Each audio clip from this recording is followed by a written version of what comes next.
ಕನ್ನಡತಿ ಧಾರಾವಾಹಿ ಖ್ಯಾತಿಯ ನಟ ಕಿರಣ್ ರಾಜ್ ಅವರ ಕಾರು ಅಪಘಾತವಾಗಿದೆ. ಸದ್ಯ ಅವರು ಬೆಂಗಳೂರು ಆಸ್ಪತ್ರೆಗೆ ದಾಖಲಾಗಿದ್ದಾರೆ. ಕೆಂಗೇರಿ ಬಳಿಯ ಬೆಂಗಳೂರು ಆಸ್ಪತ್ರೆಯಲ್ಲಿ ಅವರಿಗೆ ಚಿಕಿತ್ಸೆಯನ್ನ ಕೊಡಿಸಲಾಗ್ತಾ ಇದೆ. ಗುಟ್ಟೈನಪಾಳ್ಯದ ಸಿದ್ದೇಶ್ವರ ನಿರಾಶ್ರಿತರ ಕೇಂದ್ರಕ್ಕೆ ಕಿರಣ್ ರಾಜ್ ನಿನ್ನೆ ತೆರಳಿದ್ರು. ಈ ಕೇಂದ್ರಕ್ಕೆ ಅವರು ಪ್ರತಿ ವಾರ ಭೇಟಿಯನ್ನ ಕೊಡ್ತಾ ಇದ್ರು. ಅಲ್ಲಿದ್ದಂಥ ಅನಾಥ ಮಕ್ಕಳಿಗೆ ಊಟ ನೀಡ್ತಾ ಇದ್ರು. ಅದರಂತೆ ನಿನ್ನೆ ಕೂಡ ಊಟ ನೀಡೋದಕ್ಕೆ ಅಂತ ಕಿರಣ್ ರಾಜ್ ತೆರಳಿದ್ರು.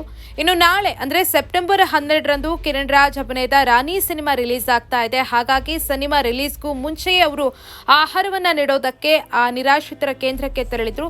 ಈ ಸಂದರ್ಭದಲ್ಲಿ ಅಪಘಾತ ಆಗಿದೆ. ಅಪಘಾತದಲ್ಲಿ ಅವರ ಕಾರು ಸಂಪೂರ್ಣವಾಗಿ ಜಖಂಗೊಂಡಿದೆ. ಕಾರಿನಲ್ಲಿ ಕಿರಣ್ ರಾಜ್ ಜೊತೆ ರಾಣಿ ಸಿನಿಮಾದ ಎಕ್ಸಿಕ್ಯೂಟಿವ್ ಪ್ರೊಡ್ಯೂಸರ್ ಗಿರೀಶ್ ಅವರು ಕೂಡ ಇದ್ರು. ಅವರು ಸೀಟ್ ಬೆಲ್ಟ್ ಧರಿಸಿದ್ದ ಕಾರಣ ಬಚಾವಾಗಿದ್ದಾರೆ. ಆದರೆ ಕಿರಣ್ ರಾಜ್ ಅವರ ಎದೆ ಭಾಗಕ್ಕೆ ಭಾರೀ ಪೆಟ್ಟಾಗಿದೆ. ಹಾಗಾಗಿ ಅವರನ್ನ ಕೆಂಗೇರಿ ಹತ್ತಿರದ ಬೆಂಗಳೂರು ಹಾಸ್ಪಿಟಲ್ಗೆ ದಾಖಲಿಸಲಾಗಿದೆ. ಇನ್ನು ಅಪಘಾತ ನಡೆದಂತಹ ಸಂದರ್ಭದಲ್ಲಿ ಗಿರೀಶ್ ಅವರು ಕಾರನ್ನ ಓಡಿಸ್ತಾ ಇದ್ರು. ಈ ವೇಳೆ ರಸ್ತೆಗೆ ಅಡ್ಡಲಾಗಿ ಮುಂಗುಸಿಯೊಂದು ಬಂದಿದೆ. ಅದರಿಂದ ತಪ್ಪಿಸಿಕೊಳ್ಳೋದಕ್ಕೆ ಹೋಗಿ ಕಾರು ಅಪಘಾತಕ್ಕೆ ಈಡಾಗಿದೆ. ಇನ್ನು ಅಪಘಾತದ ರಭಸಕ್ಕೆ ಕಾರಿನ ಮುಂಭಾಗದ ಟೈರ್ ಕಿತ್ತು ಬಂದಿದೆ. ಸದ್ಯ ಅವರು ಕೆಂಗೇರಿ ಬಳಿಯ ಬೆಂಗಳೂರು ಆಸ್ಪತ್ರೆಯಲ್ಲಿ ಚಿಕಿತ್ಸೆಯನ್ನ ಪಡಿತಾ ಇದ್ದಾರೆ. ಇನ್ನು ವಿಡಿಯೋ ಮೂಲಕ ಅಭಿಮಾನಿಗಳಿಗೆ ಕಿರಣ್ ರಾಜ್ ಸ್ಪಷ್ಟನೆಯನ್ನ ಕೂಡ ಕೊಟ್ಟಿದ್ದಾರೆ. ಸದ್ಯಕ್ಕೆ ನಾನು ಆರಾಮಾಗಿದ್ದೀನಿ, ಎದೆಯ ಭಾಗಕ್ಕೆ ಗಾಯ ಆಗಿದೆ, ಸದ್ಯ ಚೇತರಿಸಿಕೊಳ್ತಾ ಇದ್ದೀನಿ, ಯಾರೂ ಕೂಡ ಆತಂಕಕ್ಕೆ ಒಳಗಾಗುವಂತ ಅಗತ್ಯ ಇಲ್ಲ ಅಂತ ಕಿರಣ್ ರಾಜ್ ವಿಡಿಯೋ ಮೂಲಕ ಅಭಿಮಾನಿಗಳಿಗೆ ಸಂದೇಶವೊಂದನ್ನು ರವಾನಿಸಿದ್ದಾರೆ.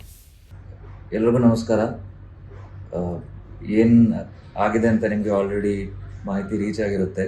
ಆ್ಯಂಡ್ ಯಾರ್ಯಾರು ಪ್ಯಾನಿಕ್ ಆಗಿ ಮೆಸೇಜ್ ಮಾಡ್ತಿದ್ದೀರಾ, there is nothing to worry.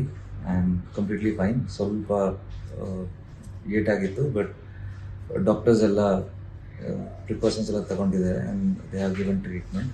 So ದಯವಿಟ್ಟು ಯಾರು ಪ್ಯಾನಿಕ್ ಆಗಬೇಡಿ. And thanks to all the media, ನೀವು ಏನು ಕನ್ಸರ್ನ್ ತೋರಿಸಿದ್ದೀರಾ, and everyone who is messaging. Thank you so much. I am completely fine. Thank you.